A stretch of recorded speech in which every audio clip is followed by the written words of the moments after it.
Hello and welcome to the weekly OKPreps Extra High School Football Show. I'm Patrick Prince, joined by Barry Lewis, as always. Barry, always good to be talking with you. Let's jump right in. We're 3 weeks into the high school football season. Your biggest takeaways so far? Is that Class 6A1 is not exactly how we envisioned it 3 weeks ago. Owasso is so much better than I think any of us thought. What a way for Antonio Graham to start off as head coach at Owasso, 3-0. And what impressive victories he's posted. The first two, of course, coming against Bixby and Jenks. And then you've got Bixby, of course, they were jolted in the opener by Owasso. And then you've got Union and Jenks, who I thought that would be a little further along than they've shown at this point. I thought that they were be right up with Bixby. Yeah, flashback 3 weeks ago. Thought Bixby, Jenks, and Union were all pretty even in the battle for the gold ball in 6A1, and Owasso wasn't counting them out, but I thought there was a little separation between the three and Owasso. As it turns out, there is separation between Owasso and those three, but it's the other way around. Owasso being ranked number one and the rest of them 2, 3, and 4. Although I still think Bixby is really good. And I think Jenks and Union will be, but right now, Jenks and Union aren't quite as good as at least I had projected. So where are Jenks and Union falling short, Barry? What's going on with them? Yeah, it's a little weird. And of course, they've had some interesting situations off the football field that they've had to deal with. And you just don't know, unless you're inside the program, how much those things have affected the program, those programs. Starting off with Jenks, because they looked so good in the opener against Edmond Santa Fe. The offense was clicking under their new offensive coordinator, Jay Wilkinson. And of course, Edmond Santa Fe hasn't turned out to be nearly as good as I thought they would be either. So maybe that was sort of an illusion there, but Jenks was really sharp in that opener. That's probably their best opener in 5 or 6 years. So you think, hey, they're everything that we expected them to be. And then the last 2 weeks, the offense just hasn't clicked very well. Of course, you've got to give credit to their opponents, being Owasso and Union, but the offense has just seemed off for some reason. I don't know if it's how much of that has to do with trying to incorporate Caleb Barnett after his battle with the OSSA back into the offensive flow of things. That could have something to do with it. And I know Jenks and Union have both battled some injuries. So you throw that into the mix, but Jenks is just not quite hitting in all cylinders yet offensively. And then you've got Union with you had the shooting incident off the field, which that obviously takes an emotional toll on the team. And you not only have the emotional toll, but you lose arguably your best receiver. Jarek Wade, he played in the first game, but and thankfully he's doing well now. It's great to see him at the Backyard Bowl the other night, watching the game. But you had that emotional roller coaster. You don't have him available to play. And so that's an adjustment. And they miss him out there. He made a big impact in their first game. Are they both off this week? They are both off. The only 6A1 team that's playing this week is Bixby. And Union also they were missing in the Backyard Bowl 6 starters due to injuries, including 2 of their 4 captains. Okay. So that's something that you've got to consider as well. Yeah. And we'll get into district play at next week's show, but just real quick, who does Jenks and Union open district play with next week? Jenks opens, of course, with the blockbuster at Bixby. Remember what happened the last time Jenks played at Bixby? Yes, sir. Yes, sir. The 58-game winning streak ended, so that'll be a game to look forward to. And of course, in the week 2 of district play, you've got Owasso visiting Union. Won't that be interesting? With For sure. Antonio Graham's homecoming for the first time as head. He was, of course, a Union graduate, and it'll be the first time he will be back at Union as Owasso's head coach. So, Barry, let's talk a little bit about the controversial play near the end of Jenks-Union. Jenks quarterback Owen Jones seemed to hit Sam Stone at the 1 yard line. He goes out of bounds. Ball comes loose. Was it a catch? Was it not a catch? What's your take on that? As I've written in a column devoted to that situation that's in Wednesday's Tulsa World and online at OKPrepsExtra.com, that I've seen it over 20 times. I watched it over 20 times, back and forth, over like 3 or 4 days. And I'm leaning towards it not being a catch, but I'm still not sure. After looking at the replay all those times, I would agree. I would not overturn the call that was made on the field. But I can see people making arguments either way. At first, I thought it was a catch. In real time, I thought it was a catch.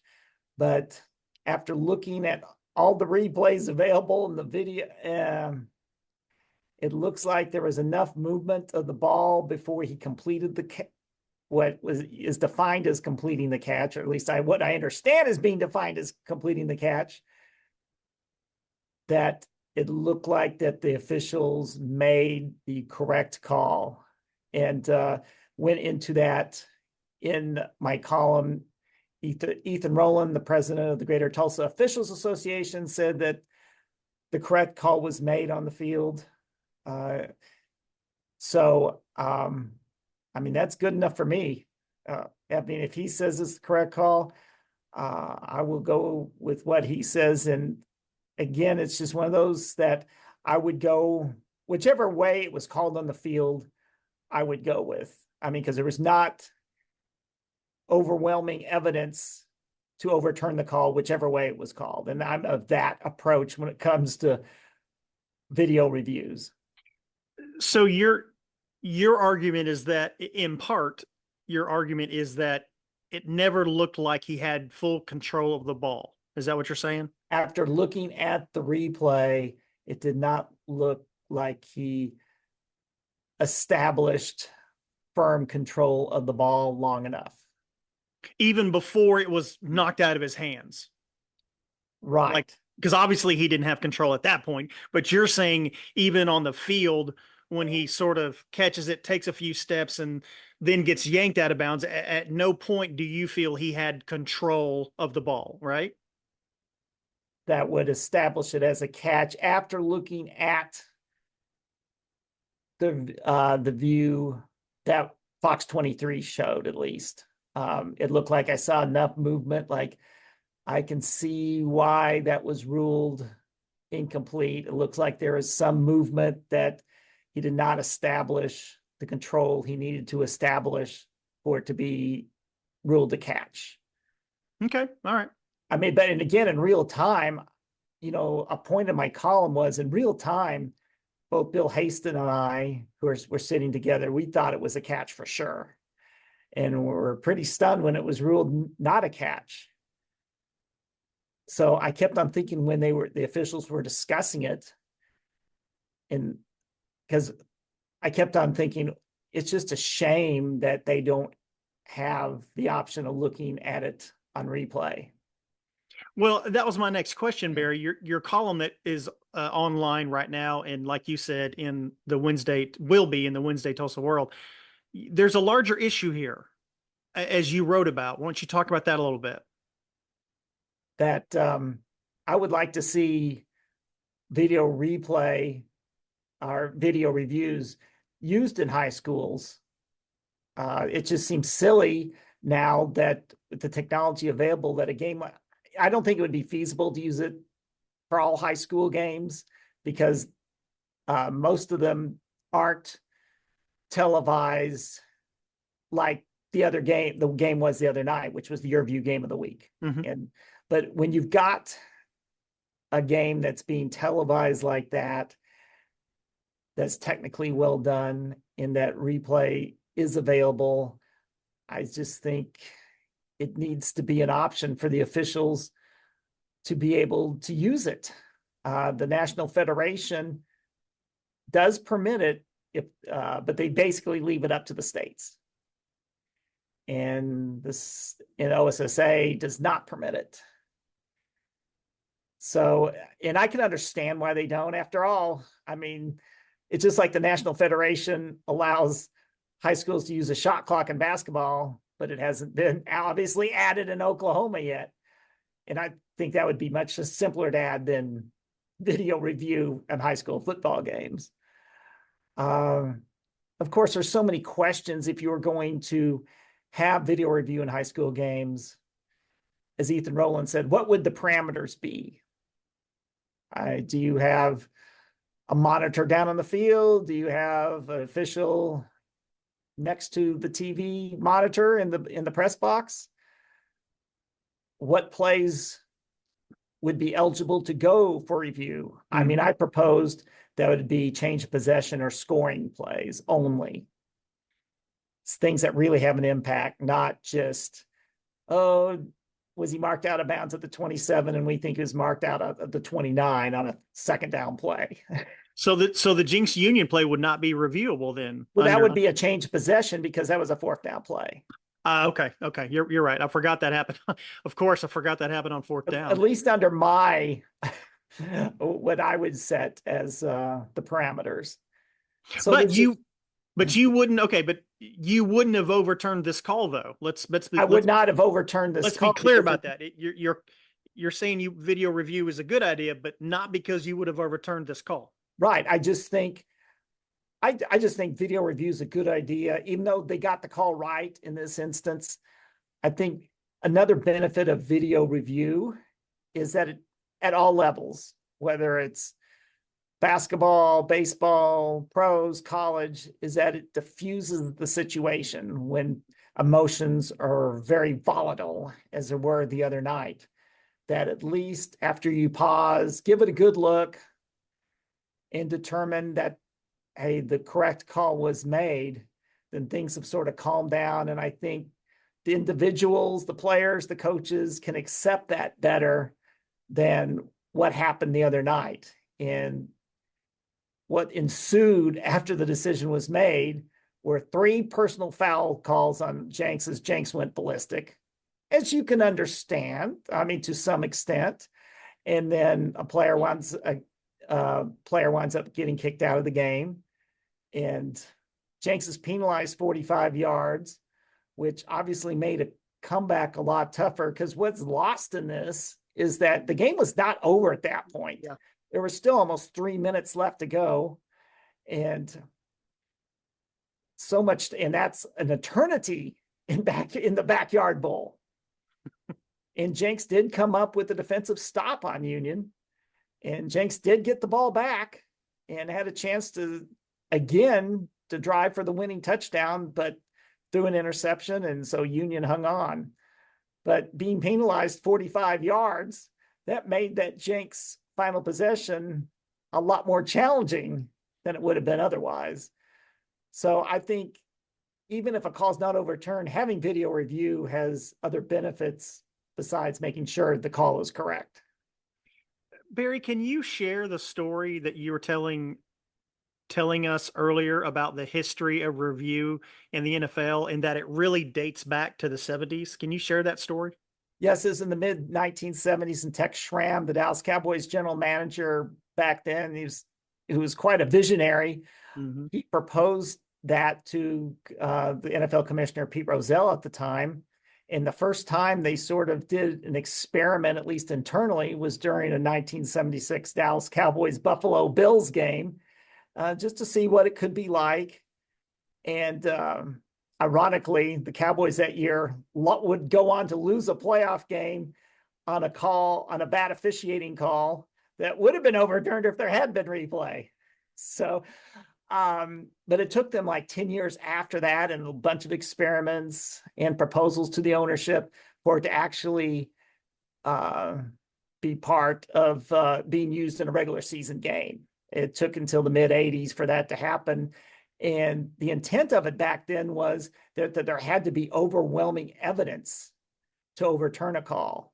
It wasn't, let's say, it wasn't like it is now, where it's like, okay, we'll make a call on the field, but we're just going to go off the replay, basically, in a lot of cases, and make up our mind after looking at the replay what the call is.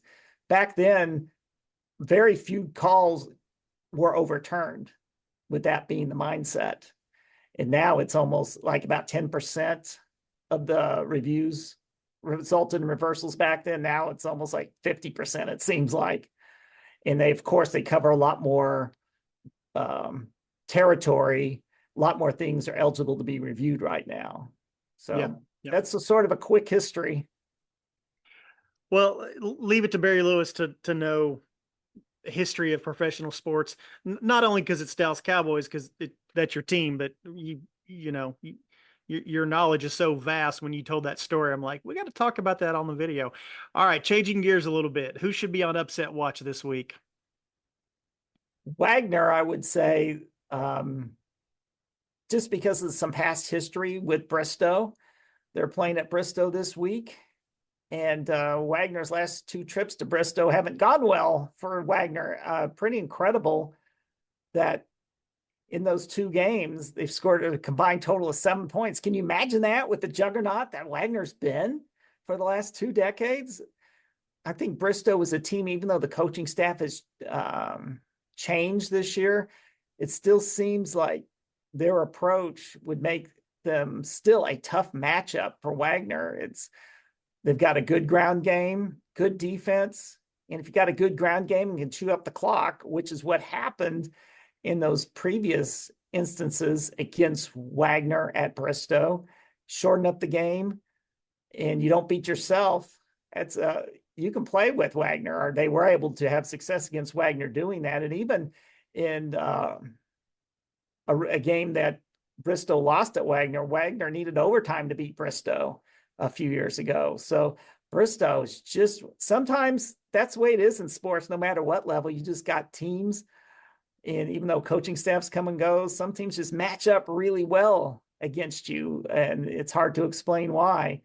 But so if I'm Wagner, that would be the team I would say should be on upset alert this week. Were you surprised that Wagner put it on Tahlequah as much as they did last week? I know Tahlequah ended up being without some key players, but 51-7, and that was really a game that Wagner could have put up any number they wanted to that night. They really called off the dogs, and it was still 51-7. That surprised you? Yeah, I didn't expect 51-7, but then again, I didn't expect OSU to be leading Tulsa 45-0 in the 4th quarter. That's why they play the games, right? And I didn't expect the Dallas Cowboys to give up 35 points in the first half. It's a world gone mad. What else is on your mind, Barry? Anything else you want to get into? We'd just like to encourage coaches to submit Player of the Week nominations to me by 4 p.m. on Saturdays.